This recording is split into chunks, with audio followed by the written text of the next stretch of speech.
Next, we'll jump into e-discovery by case stage and look at specific issues that can come up with a boutique firm handling a large document-intensive case with cloud-based software and how to work through the various elements of the workflows on review and production.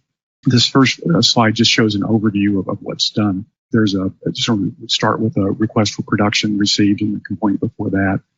And there'd be an analyze the production request and extract case keywords, collect the ESI, which is electronically stored information, and cull it.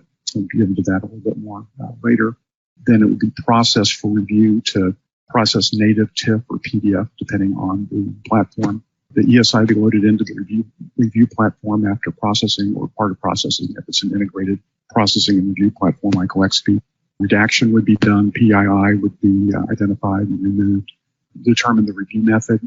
We'll talk about that later, and then do a relevancy and privilege review, coding, and then get the documents ready for production and privilege log generation.